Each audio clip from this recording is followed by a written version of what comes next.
Hello everyone and welcome back to our channel. We are Millennial Mom. If you don't know who is who, I'm Millennial. This is Mom.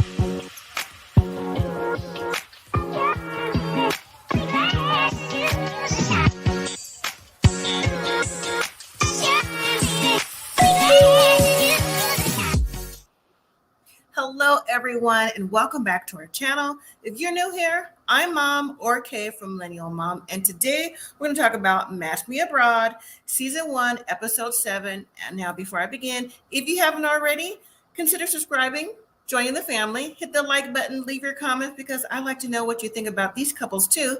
If you've been watching the show, whether you're brand new, again, it's Season 1, so it's brand new to all of us. Or if you've been watching it for a while, let me know what you think because there's a few of these couples who are very interesting. And also tell a friend to tell a friend. So let's get started. So we're going to pick back up with Chad. He has made it to Colombia to meet his match, Maria. But before I do, let me put the picture on the screen.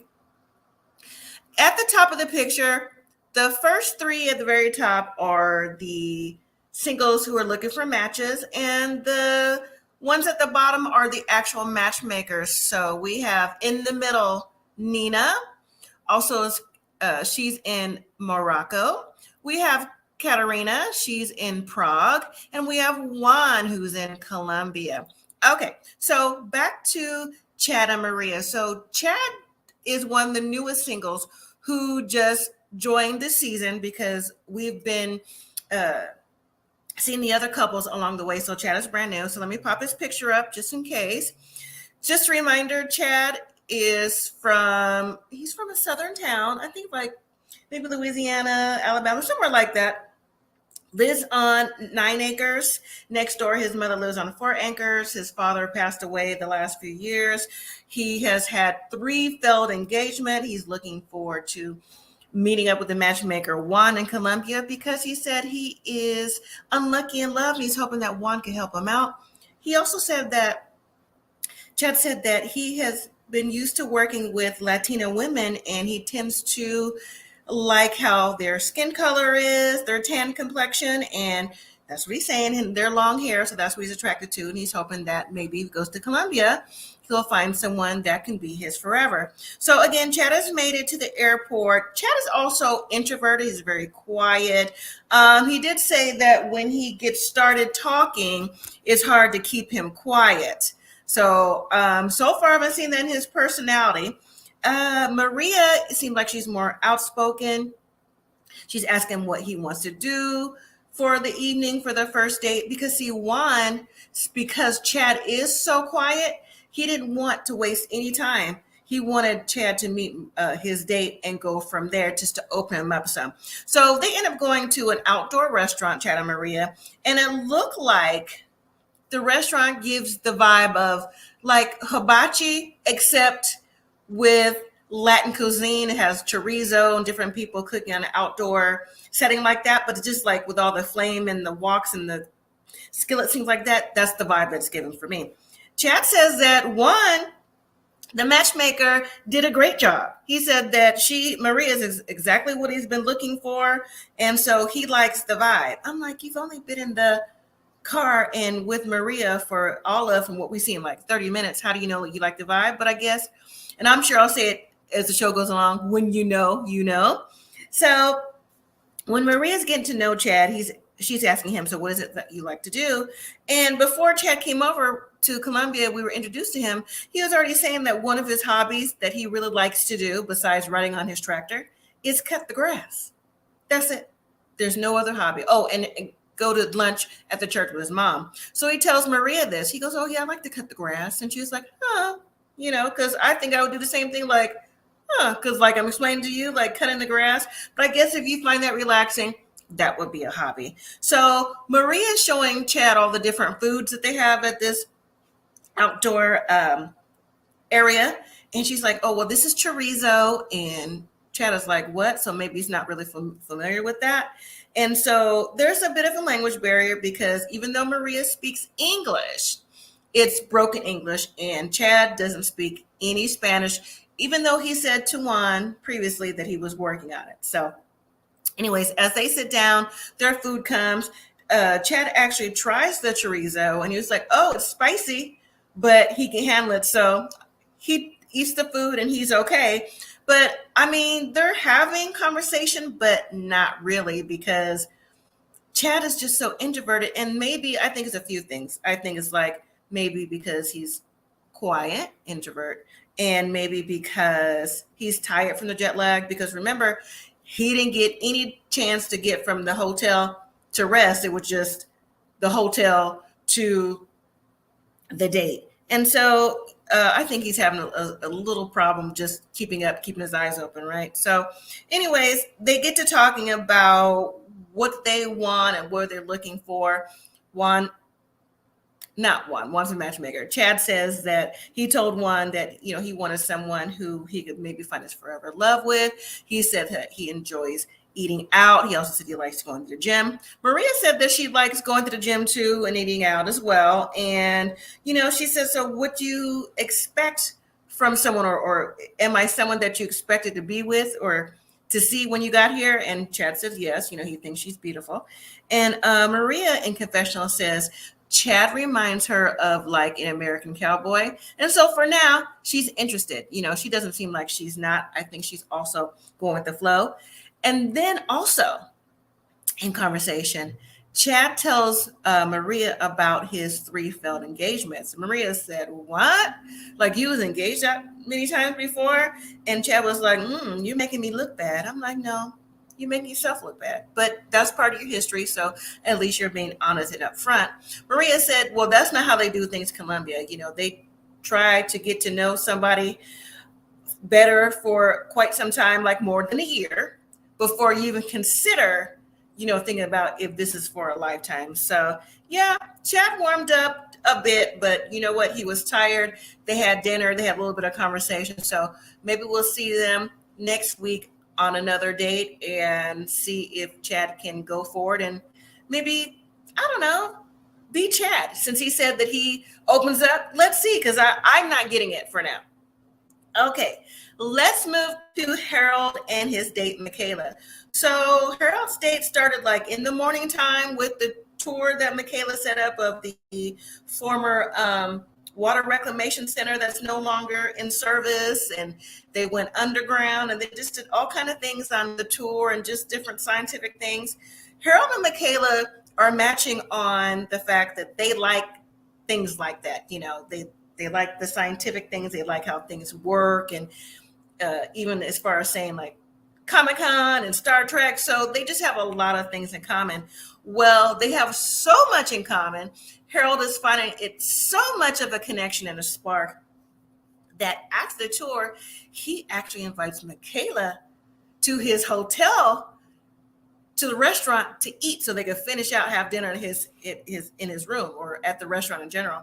Michaela says yes, she would like to go. Michaela seemed like she's smitten too. She's smiling a lot. She's saying that Harold, she's never met anyone like him before. He makes her feel special. She even said at one point he makes her feel like a queen. So Harold is clearly giving her the spark. She's giving him the spark. And so far we're watching it all unfold. So when they get to the hotel and they have dinner at the restaurant, Harold, while they're eating, asks to hold her hand. So he reaches out and holds her hand, with one hand, and they eat with the other. I mean, is romance in the air? It's blooming. There seems like there's fireworks going off. Yeah. So then after dinner, Harold suggests that they go up to his room. I said, Harold, okay, all of that right now. But Harold said that he wanted her to come to the room so that she can see some of the things that he brought with him to Prague and he wants to share. So after a little hesitation, Michaela said, okay. And then they went up to the room and he showed her his book of Harold's an inventor. On the side, I think his profession is he's a scientist or works in the rocket science, things like that, literally. But he's also a inventor. So he's got a big book of inventions that he brought. And he showed Michaela. He said that was his prized possession. And he has never shown anyone these things before. So Michaela is really coming across as special to Harold. And I think Michaela felt the same way. Well, they get into conversation, and Harold's asking her questions. He's not as awkward as he was in the beginning of the date, or even his very first date, because he definitely feels comfortable with her. He's asking Michaela, so when was the last time you were in a relationship? Michaela said about 2 years, and Harold said he hadn't been in one in 6. And then Harold asked her, well, what do you look for in a boyfriend?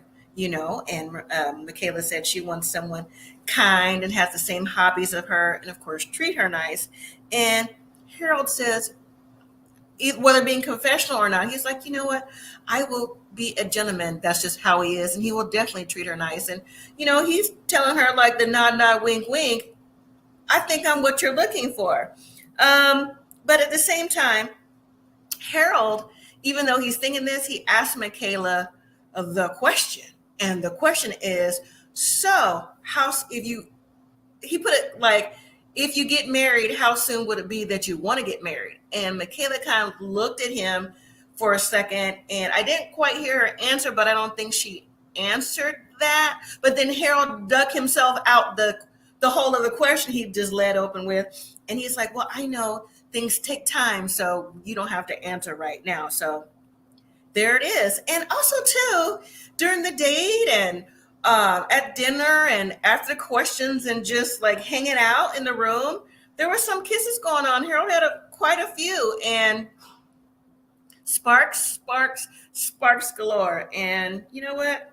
I'm here for this, because Harold seems like he's been waiting a really long time for a positive, lasting, meaningful relationship. And also, too, Harold said that he had been in a relationship before 6 years ago, but what he said about that was that when he started getting feelings for the lady, that the lady ghosted him when she found out he had feelings for her. But after 6 years, you would have feelings, right? Unless it was just like a friendship situation. Maybe Harold didn't recognize the difference. But overall, Harold and Michaela had a great date from morning till night, and maybe we'll see them again next week. Moving forward, who knows, Harold may make plans to see if she wants to come over to visit him real soon or extend his trip. All right, so let's move to Mark. Now, Mark meets with Nina, the matchmaker, at a bar this time instead of at a tea house, because Nina said, you know what, I'm sure, Mark, you're tired of drinking tea, so let's meet you at a bar this time. So she asked Mark, how was it being with his date? The date, I don't remember her name, but she was 24 years old, which is 20 years younger than Mark, because Mark's 44. Mark said she was super funny, nice, and kind, but he didn't think that she was the one because she's so young. And then Nina said that the date gave him good remarks too, said that she felt that Mark was nice and a good catch. But again, like Mark said, he didn't want to go on another date because of the age issue. But you know what? Nina said to Mark, or maybe in confessional, Nina was like, well, age is nothing but a number. And you know what? To some people, it is.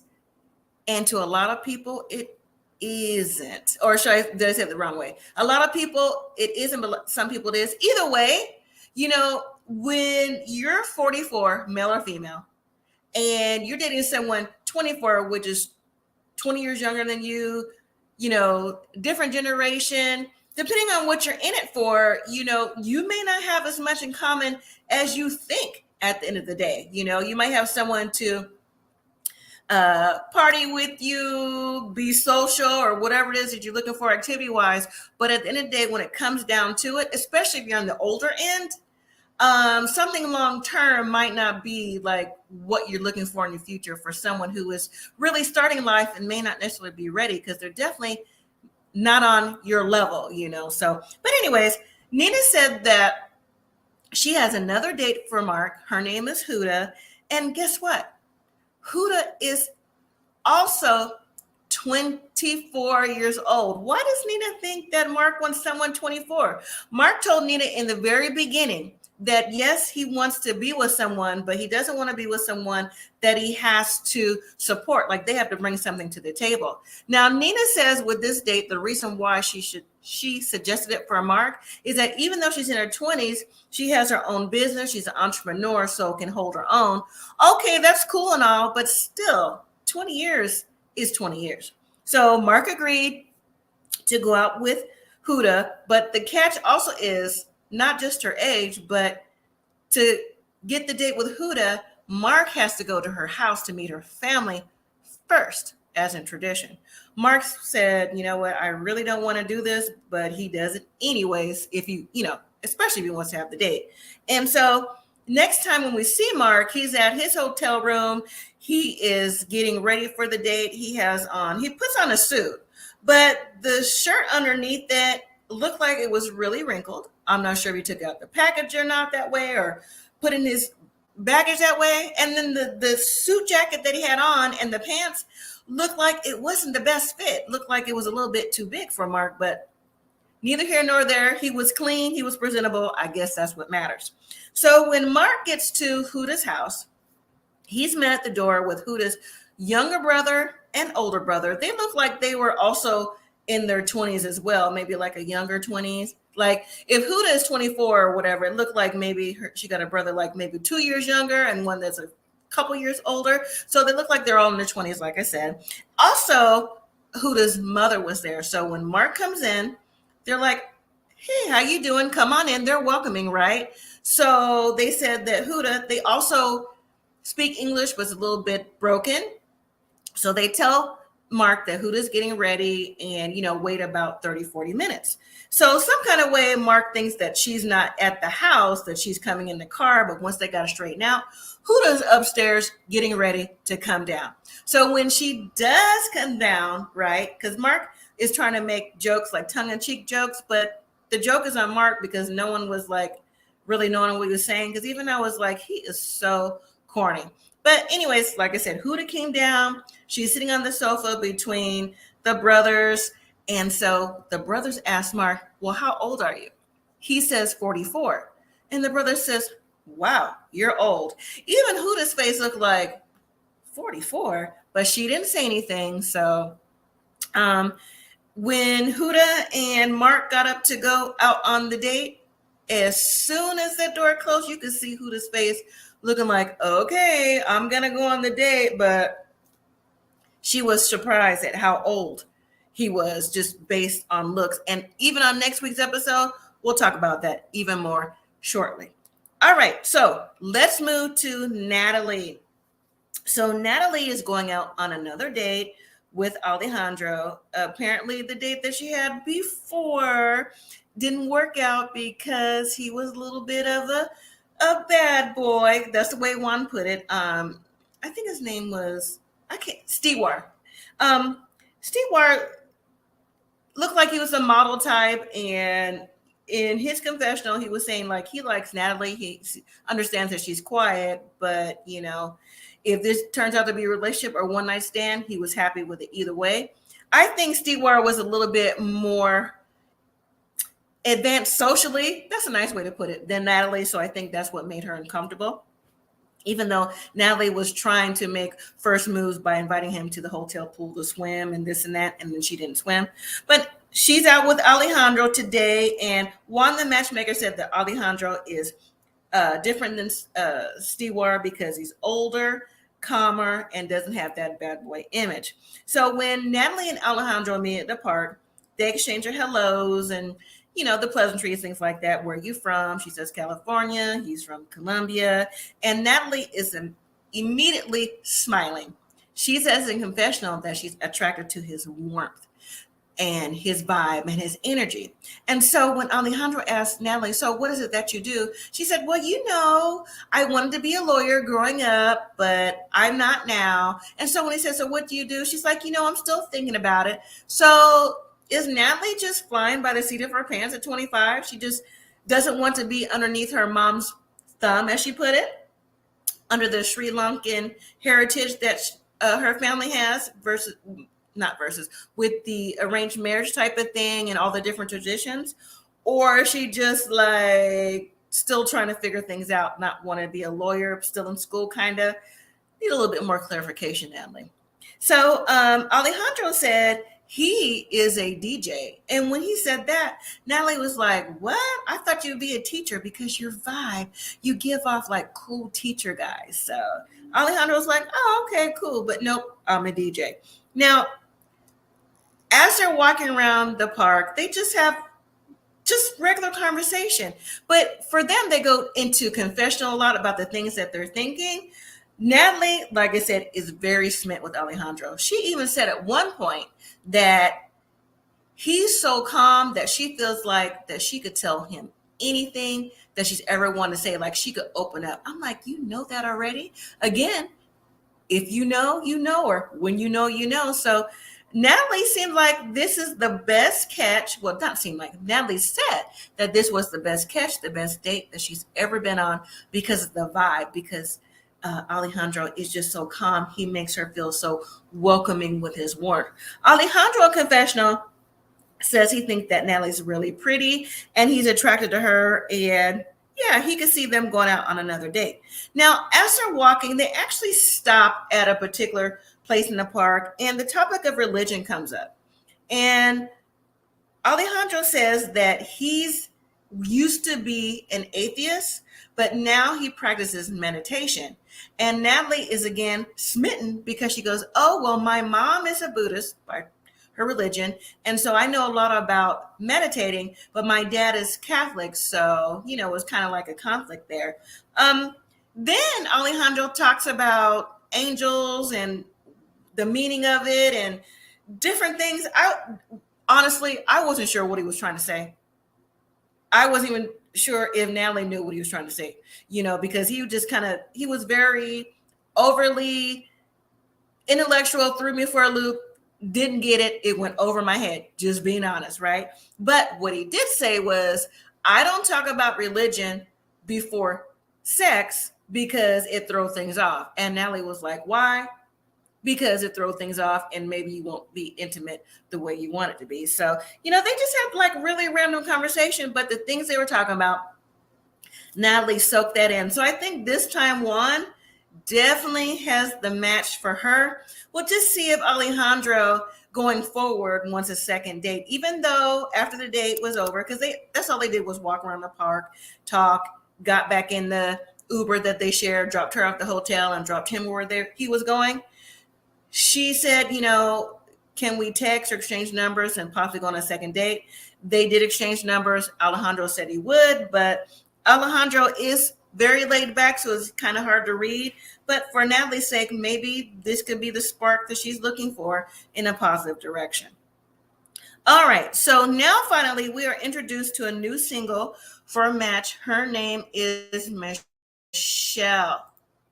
And Michelle is described as 34, from Raleigh, North Carolina. She's a marketing manager and a part-time party princess. So I believe she dresses up like one of the Disney character princesses part-time for parties. Michelle also describes herself as a feminist and says her love life has taken a hit when she speaks about her feminism, that society puts milestones on women that they should meet in different things of that nature. She said she's not with all that, like get married by a certain time, have kids at a certain time. She goes, that's not her. She's a radical feminist, and she's looking for a man that can support her, in her views, and also be, what should say, not sympathetic to the cause, but just support her and just be behind her without any thoughts about it. Just let her do what she does, and in a relationship, they do what they do. So one thing about Natalie as well is she explains that she was originally going to go to Eastern Europe in 2020. Then the pandemic hit. Then in 21, her father, who she's really close to, passed away. She went into a deep depression. She says that she put her love life on hold, but now, she knows that her dad would want her to continue on with her trip and finding love. So that's what she's going to do. So she's found a matchmaker and are going to go forward with that. There's really something interesting with the matchmaker. I'll get that in just one moment. So when Natalie meets with her friends to tell them about going to a matchmaker to find love, the friends, they seem like her friend group, they seem like they're supportive, but yet kind of figure out like, why does she need to go somewhere else to find love? She explains the reason why. She says she'd always was interested in Eastern European men, the tall, dark, and handsome. And so she feels like maybe her love is over there because all her relationships she's had in America didn't work out for her. So that's her reasoning. Now, Michelle said, if I called her Natalie before, I apologize. Michelle said that one thing she learned about her matchmaker, and she's going to go see Katarína in Prague, so that's where she hopes that her match is. She said she did research on the matchmaker. She said Katarína also went through a matchmaker to find her match, and she liked it so much that she in turn became a matchmaker to give back. I'm like, that is a story. So Katarína found a matchmaker, enjoyed the process, became one herself. Now, when we see Katarína, her and Michelle FaceTime, and Katarína is telling us that, yes, she knows in confessional that Michelle is a feminist and her views might be a little bit different than a lot of Eastern European men who aren't used to doing these type of things. She said, I don't know if your prince, someone you're looking for, is really over here like that with what you're bringing to the table. But she tells Michelle that, how do you feel if you, being the radical feminist that you are, doesn't go over well with the Eastern European tradition? And Michelle said, you know what? She doesn't care about that. She said that whoever is going to be with her is going to respond the way that they need to respond. And it's the way that Michelle said it. She said it with like, this is what they're going to do. I'm like, you can't like force somebody or make someone to follow whatever it is that you feel. But I don't know. She hasn't got over there yet. So we'll see. Also during the call, Katarína says, yes, she knows that Michelle is ambitious and adventurous and very smart. She has a lot of characteristics that men would want. But again, it's just that underlying, I'm independent, which is fine. Be an independent woman. But most men in the area that she's going to look for a man in value type of tradition that they're used to. So it might be kind of hard that, the princess she's looking for may not be there. So, but she'll give it a try. Now, she also asked Michelle, Katarína, when you come and you go on these dates that I set up for you, will you be able to fully surrender to the man and the type of relationship you want? And Katarína said, you know what? I feel like that's a power play because I don't surrender to nobody. But you know what? Again, I understand Michelle being independent. That's cool because, hey, I am too. But you know what? If you go into certain cultures, yes, she did her research on Katarína and the matchmaker, but did you do your research on the type of men in the particular culture you're looking for? That's the key here. So, all right. So that was the end of the episode. Next week, we will see Michelle with her date in Prague. Now, it looks like her date is either a chef or they're at a cooking lesson. And an awkward conversation comes up, and Michelle is telling her date that, yeah, I attended a fetish festival in Atlanta. Okay, is that something that just comes up off top? We'll have to see what brought that conversation on. Also, we see Mark and Huda on their date. Huda's asking Mark if he's ever been on dates with older women. Clearly, Huda is uncomfortable with Mark's age based off her body language. And Mark says that he has. And I think the date is going to go left real quick. Chad meets with matchmaker Juan at the barbershop. Chad's getting a fresh haircut. So was Juan. Juan is saying to Chad, hey, listen, I think you're moving a little bit slow. You need to pick it up if this is what you want. You want to get a match. You need to come out your shell a little bit. And then he also asked Chad if he's ready for a second date. Now, whether it be a second date with Maria or not, I don't know. But a lot of these matches, these singles on here, go out with more than one person. So maybe he's going to go out with someone else to see what else is out there. Also, we have Stanika. She's FaceTiming Nordine. He's going to be back in town. He's telling Stanika that, hey, in order for us to continue dating, you're going to need to meet my mom for approval. So I set up a lunch date to see, you know, how my mom feels about you. And I think this threw Stanika for a loop. To be honest, it threw me for a loop too. That was the last thing I thought that would have happened if, you know, not if, when Nordine came back, because I thought they had, you know, a spark like that. But again, it goes back to culture. So we'll see if Stanika goes out on that lunch date to meet the mom, another family member, right? Because remember how our last date went? All right. And then finally, Susan and her dog Calliope is out with her matchmaker, Juan. Juan is actually on a date with Susan with a new match. I guess he wants to see how Susan interacts with her dates, because Susan has come back so far 0 for 3, saying that she either wasn't interested, or they wasn't interested in her, or things just didn't go right, or she didn't have a vibe. So either way, yeah, we'll see what that is with Susan. Susan is in her way a lot. I'm not sure how many more dates Susan has left in her, because Susan seemed like she is not tired, but seems like she's kind of wanting to give up herself. So I don't know. Next week seems like it's a good episode. I know it seemed like every week, but they seem like all the singles seem like they're progressing in a good way, or even, you know, letting go of what they don't want on every episode. And I appreciate that. So, all right, everyone. Thank you again for watching. Don't forget to hit that like, comment, subscribe, and share. And until next time, everyone, live simply, be grateful.